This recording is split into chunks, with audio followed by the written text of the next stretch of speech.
Hello guys, karibuni tena ndani ya Football Fans Clan. Channel ya pekee Kenya ambayo inaangazia tu hisia, mbwembwe na maoni ya mashabiki wa soka kila baada ya mechi kubwa. Iwapo wewe mgeni maze, nakuomba usitoke kabla ya kusubscribe, kulike na kushare. Pia comment yako itakuwa muhimu sana. Shukran. Yes, nde. Vipi bro? Niko poa. Kabisa. Sasa we kama observer kwa uchaguzi ya leo. Chelsea imempiga Barcelona 3-0. Ni result ambayo sidhani kama ulikuwa unatarajia, lakini game imenacho. Okay, Mr. Ronald, si 3-0. Unajua kusema tu kweli, Chelsea wamefunga bao 7. Mimi nimehesabu 7. Wewe kama mimi kama observer nimeona bao 7. Lakini yenye wamehesabu ni 3.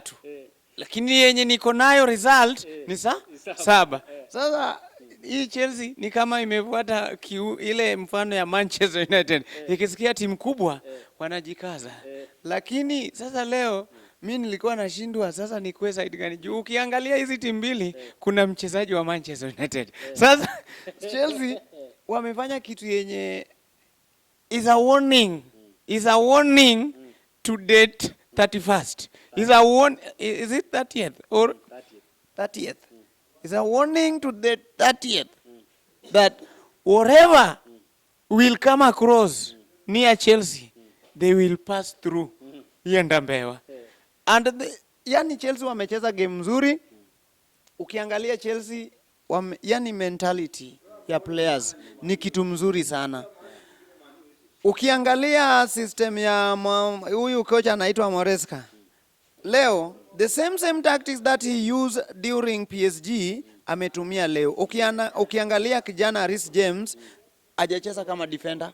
Amecheza kama kiungo wa kati. Ni kama walikuwa holding defensive midfielder wachezaji wawili. Sasa hiyo inamaanisha De Jong alikuwa mkebe katikati. Alafu nimejaribu kutazama Yamal penye iko ni kama kuku ilimeza Yamal. Sasa kuku ilimeza Yamal. Na kama hiyo ndio mchezaji yani mchezo ya Yamal itabidi arudi drawing board ili acheze vizuri. Another thing nataka kusema Chelsea wako na mchezaji mwingine anaitwa sijui Estavo.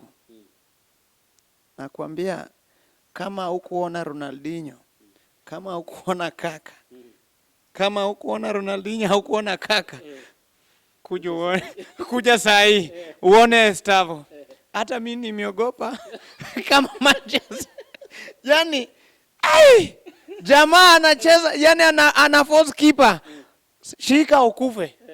Shika ukufe. Na hiyo imaanishi na support Chelsea, lakini kama mtu amecheza. Jamaa ni mzuri. Na Koesedo katikati ni kama walileta Luanda Magere. Unajua huko Nyanza tuko na mzee wa zamani anaitwa Luanda Magere. Hata ukimpiga haipigiki. Ni kama ukuta. Koesedo nimeona maajabu leo. Unafikiria coach Hans Flick alifanya makosa kumwanzisha Rafinha na Rashford kiti? Okay, ukiangalia kocha wa Barcelona alitumia tu ujuzi zake kama coach. Juu ukiangalia Rafinha alikuwa na injury. Ukiangalia Rashford pia alikuwa na injury kidogo. Uwezi expect player toke injury aanze game. Na game ni kubwa. Na ni nani? Na Barcelona na Chelsea. Na unajua watu wengine wanasahau. Acha nikwambie leo. Hii timu ya Barcelona mimi nimeona na Chelsea mara nyingi. Kama unataka timu pekee inafunga Barcelona England ni Chelsea. Mimi nasemanga tu ukweli itoke. Juu Barcelona wangeshika hao wanyonge kesho. Hao wanyonge wa kesho. Ungesikia kama si 6 ni 4. Kama mimi nakwambia tu kweli Chelsea wamecheza na walijua wanaenda kucheza na Barcelona. Is a good game if Moresca can maintain that spirit. Sioni kama hii kikombe itatoka nje ya England. Ilienda France kwa mistake. Juu mwenye tulituma huko hakuwa serious. Lakini this time round ni kama tuko na mshiriki mwenye ako serious. Na watu wakienda hivi venye walichukua ile Club World Cup hivi pia itafuata tu njia. Wanasemanga Waswahili wanasema bandera ufuate upepo. Na kama walichukua FIFA Club World Cup usembuzi hii. Si kama kuna Manchester nani atachukua?